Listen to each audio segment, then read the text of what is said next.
और भगवान पूरे 1 वर्ष के हो गए, लेकिन अभी तक ठाकुर जी का नामकरण संस्कार नहीं हुआ।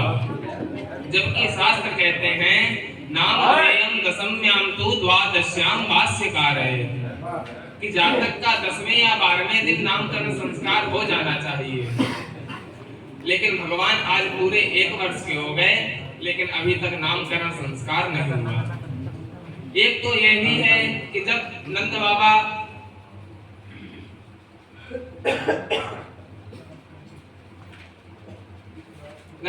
को अपने लाला के जन्म की इतनी खुशी है कि वो भूल गए हैं कि हमारा छोरा 1 साल का हो गया।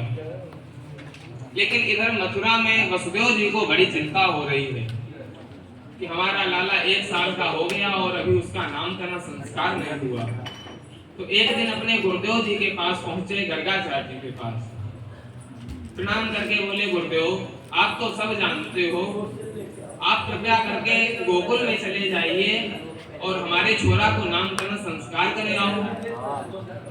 गर्गाचार्य जी बोले ठीक है, कर आएंगे।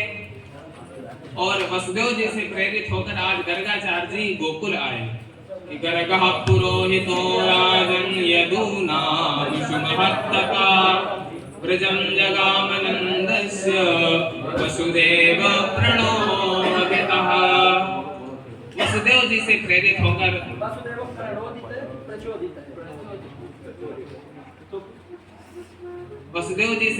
होकर आज गर्गाचार्य जी गोकुल में आए। और जैसे ही नंद महल में प्रवेश किए तो नंद बाबा ने बड़े भारी स्वागत किया। आओ आओ महाराज, अहो भाग्य हमारे जो आप पधारे। और गर्गाचार्य जी ने सुंदर सा आसन दिया, भोजन करवाया और बाद में हाथ जोड़ के निवेदन किए, प्रभु आपके आशीर्वाद से हमारे घर में 2 छोरा हैं, एक तो यशोदा को छोरा, एक रोहिणी को छोरा। लेकिन जब से जो यशोदा को छोरा भयो है, तब से यहाँ के ऊपर संकट आते ही रहे।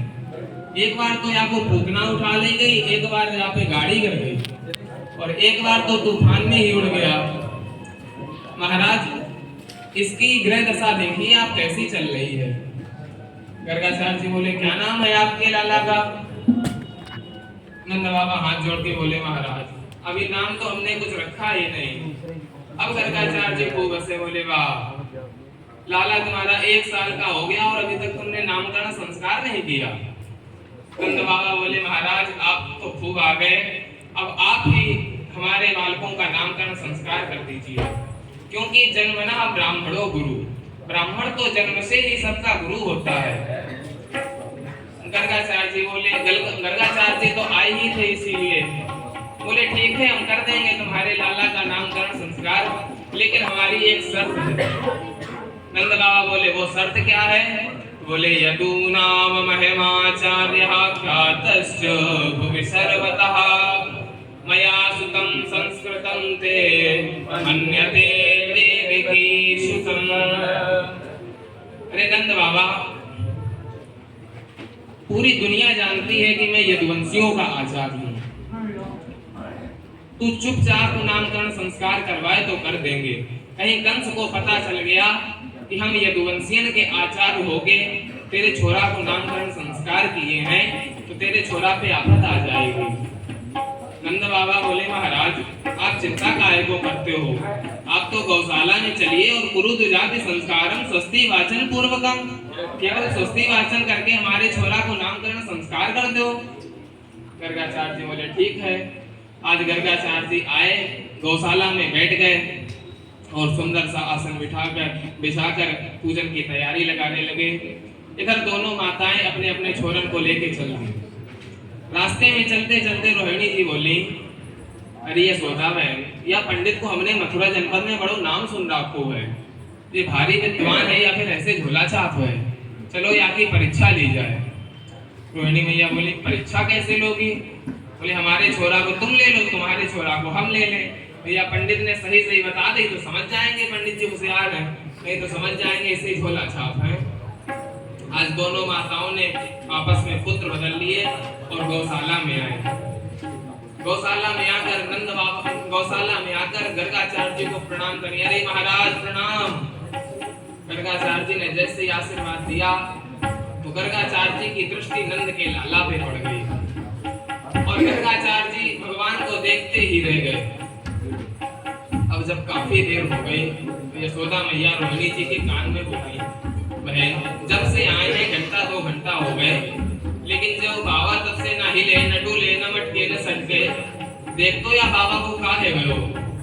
रोहिणी जी बोली, बहन हमें तो मालूम पड़े जब बाबा की सांसों न चले। यशोदा मैया बोली, अरे राम राम, या पंडित को माओ घर कलंक लगाए देखो मिलो तो, या को बैठे बैठे कौन सी बीमारी लग गई। और तुरंत यशोदा मैया गर्गाचार्य जी को हाथ पकड़ के हिलाने लगी, यानी महाराज क्या हो गए हो। तुरंत गर्गाचार्य जी की समाधि खुल गई। बोले, हाँ यशोदा सोच लिए तेरे छोरा को नाम। यशोदा मैया बोली, महाराज क्या सोचो आपने नाम।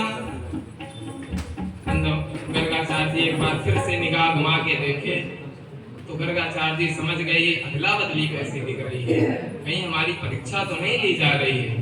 तो तुरंत यशोदा से बोले, अरे यशोदा ये तेरा छोरा है ही नहीं। यशोदा मैया बोली, महाराज तो फिर किसका है। बोले, अयम ही रोहिणी पुत्रो रमयन् सुहृदो गुणैः आख्यास्यते राम इति बलाधिक्याद् बलं विदुः। अरे यशोदा ये निश्चित रूप से रोहिणी का पुत्र है। अब यशोदा मैया ने रोहिणी की तरफ देखा, देख रोहिणी पक्को पंडित निकलो ढोला छाप ना एक ही निगाह में याने पहचान लियो। तुरंत बोली, हाँ महाराज ये रोहिणी का ही छोरा है, लेकिन हम लोग आपस में neko भेद ना समझे, आप तो आपको नाम बताओ। गर्गाचार्य जी बोले, बलाधिक्याद् बलं विदुः, आगे चल के ये छोरा बहुत बलवान निकलेगा, इसलिए आपको नाम बलराम पड़ेगा। मैया बोली, अच्छा महाराज बहुत सुंदर नाम, अब या छोटे वाले को और नाम बता दो। गर्गाचार्य जी बोले, मैया इनके नाम